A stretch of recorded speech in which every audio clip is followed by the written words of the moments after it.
Hello अस्सलाम वालेकुम। जैसे कि सावल यार पिया का एपिसोड 23 का टीज़र जो है वो लॉन्च हो चुका है। वो सेठ दाऊद के कहने पर जो है वो पिया के घर जाता है और असलम साहब को कहता है कि मुझे जो है वो सेठ दाऊद का हुक्म हर सूरत में मानना ही होगा। यहाँ पर वो टीपू को भी कहता है कि हमें जो है वो अपने बॉस की बात माननी ही होगी। अब तुम तैयारी पकड़ के रखो, हमारे जुए में जो है वो हार मानना नहीं लिखा। यहाँ पर वो पिया को रास्ते में रोकता है और उसे कहता है कि अगर आप मेरी बात का यकीन रखती हैं तो चुपचाप गाड़ी में बैठ जाएं। पिया जो है वो खामोशी से गाड़ी में बैठ जाती है और उसे वो एक सुनसान सड़क पर लेकर आता है और फिर उसे वो तमाम बात बताता है कि आपके जो है आलियान के बाप ने जो है वो मुझे धमकी दी है कि मुझसे जो है वो अपने नमक का हिसाब मांगा है, तमाम एहसानात का भी हिसाब मांगा है जो कि उसने मेरी ज़ात पर किया है। जिस पर वो कहती है फिर तो आपको अपने एहसानों का बोझ फ़ौरन ही उतार देना चाहिए। यहाँ पर असलम साहब जो है वो अपनी बेटी को लेकर जो है वो इतना परेशान होंगे कि अपनी बेगम ज़किया को कहेंगे कि तुमने उसे यूनिवर्सिटी क्यों जाने दिया, तुम जानती तो हो वो कुछ भी कर सकता है। साहब जो है वो सावल के जुए खाने पर भी आएंगे लेकिन वहाँ पर सावल उसे नहीं मिलेगा। यहाँ पर वो इतना ज़्यादा परेशान होंगे और सेठ दाऊद जो है वो अपने बंदे निसारे को कहेगा कि मैंने एक तीर से 2-3 शिकार किए हैं। मैं देखना चाहता हूँ कि सावल के दिल में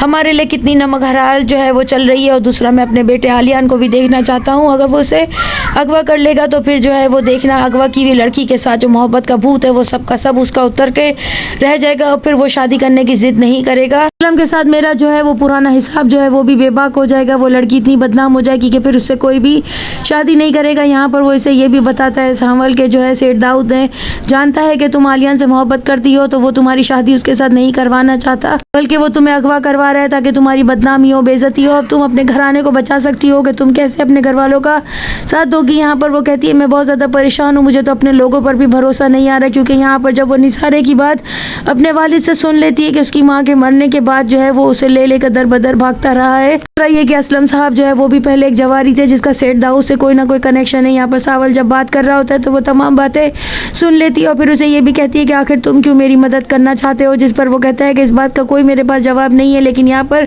पिया कहती है मैं भी पीछे नहीं हटूंगी, मैं हर बात का जवाब लेकर रहूंगी क्योंकि तुम जानते हो बहुत से सवालात मेरे अंदर भी चल रहे हैं। यहाँ पर जब वो घर आती है तो अपनी माँ से कहती है मैं आप ही की वजह से वापस आई हूँ। अपने बाप को वो बिल्कुल भी जवाब नहीं देती बल्कि अपने बाप से सवाल करती है कि मुझे ये बताइए कि मेरी माँ के मरने के बाद जो है आपने ये सब कुछ किसके लिए किया और फिर मेरी माँ के मरने में किसका हाथ था। यहाँ पर वो अपनी दोस्त लुबना को कहती है कि तुम आलियान से हर तरह का ताल्लुक ख़त्म कर दो, किसी बात का कोई जवाब देने की ज़रूरत नहीं है बल्कि उसे ब्लॉक भी कर दो। अपनी माँ को कहता है किसी भी पुरानी दुश्मनी में अगर मेरा साथ पिया के साथ छूट गया तो मैं जी नहीं सकूंगा। यहाँ पर वो उसके महल्ले में आ जाता है जब वो सामल से बात कर रही होती है और उसे कहती है मेरे लिए तो आगे भी रास्ता जो है वो बंद है और पीछे भी रास्ता बंद है। यहाँ पर सावल जो है वो कहता है कि हमारे नसीब में सिर्फ और सिर्फ दुश्मनी ही लिखी है, अगर पिया जो है वो मेरे मुकद्दर में नहीं है तो फिर एक और दुश्मनी सही। यहाँ पर सावल जो है वो सेठ असलम को भी कहता है कि सेठ दाऊद हर सूरत में आपके घर पर निगरानी रखे हुए है, आपको किसी भी तरीके से अपने आप को बचाना होगा। यहाँ पर सेठ असलम रातों रात हैदराबाद भागने की तैयारी करेगा अपनी बेटी को लेकर। सावल जो है वो हर सूरत में असलम का साथ देना चाहता है। आलियान जो है वो भी अब उसके घर की निगरानी